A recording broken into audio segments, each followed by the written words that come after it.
S ಇನ್ನು ಮುಂದಿನ ಕ್ಷೇತ್ರ ಬಿಜಾಪುರ. ರಮೇಶ್ ಜಿಗಜಿಣಗಿ ಸಂಸದರು, ಬಿಜೆಪಿಯಿಂದ. ಕಾಂಗ್ರೆಸ್ನಿಂದ ಟಿಕೆಟ್ ಆಕಾಂಕ್ಷಿಗಳು ರಾಜು ಅಲಗೂರು, ಕಾಂತಾನಾಯಕ್, ಅರ್ಜುನ್ ರಾಥೋಡ್.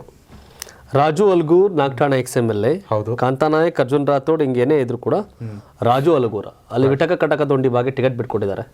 ಸೊ ಹಾಗೆ ರಾಜು ಅಲ್ಗೂರ್ XMLA. ರಾಜು ಅಲ್ಗೂರ್ ಪರವಾಗಿ ಹೆಚ್ಚಿನದಾಗಿ ಲೆಕ್ಕಾಚಾರಗಳಿದೆ. ಸೊ ಇಲ್ಲಿ ಈ ಕ್ಷೇತ್ರವನ್ನು ಗೆಲ್ಲಿಸಿಕೊಳ್ಳಬೇಕಾದಂಥ ಇದರಲ್ಲಿ ಶಿವಾನಂದ ಪಾಟೀಲ್ ಮತ್ತು MB ಪಾಟೀಲ್ ಇದ್ದಾರೆ. ಆ ಇಬ್ರು ಸಚಿವರು ಗೆಲ್ಸಿದ್ರೆ ಇಬ್ರು ಉಳಿತೀರಿ, ಗೆಲ್ಸೆ ಹೋದ್ರೆ ಇಬ್ರು ಹೋಗ್ತೀರಿ ಮನೆಗೆ ಅಂತಂದ್ರೆ ದೊಡ್ಡ ಪ್ರತಿಷ್ಠೆ ಆಗಬಹುದು.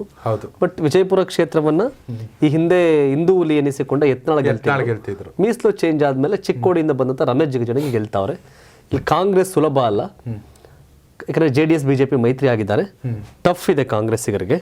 ಸೊ ಹಾಗಾಗಿ ಈ ಕ್ಷೇತ್ರ ಗೆಲ್ಲದೆ ಹೋದ್ರೆ MB ಪಾಟೀಲ್ ಮಾಜಿ ಆಗ್ತೀರಿ, ಶಿವಾನಂದ ಪಾಟೀಲ್ ಮಾಜಿ ಆಗ್ತೀರಿ ಅಂದ್ರೆ ಏನಾಗ್ಬೋದು ನೋಡ್ಬೇಕಾಗ. ಹೌದು. ಅಗ್ನಿ ಪರೀಕ್ಷೆ ಸಚಿವರುಗಳಿಗೆ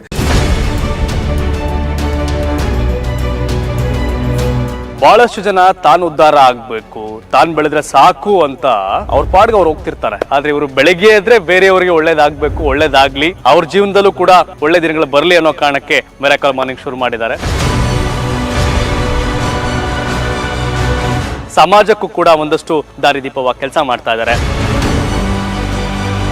ಮಿರಾಕಲ್ ಮಾರ್ನಿಂಗ್ ಮೂಲಕ ಮಿರಾಕಲ್ ಮಹೇಶ್ ಆಗಿ ಬದಲಾದ್ರು. ಸಾವಿರಾರು ಜನರ ಬಾಳಲ್ಲಿ ಮಿರಾಕಲ್ ಸಂಭವಿಸ್ತು, ಆ ಅದ್ಭುತ ಸಂಭವಿಸ್ತು.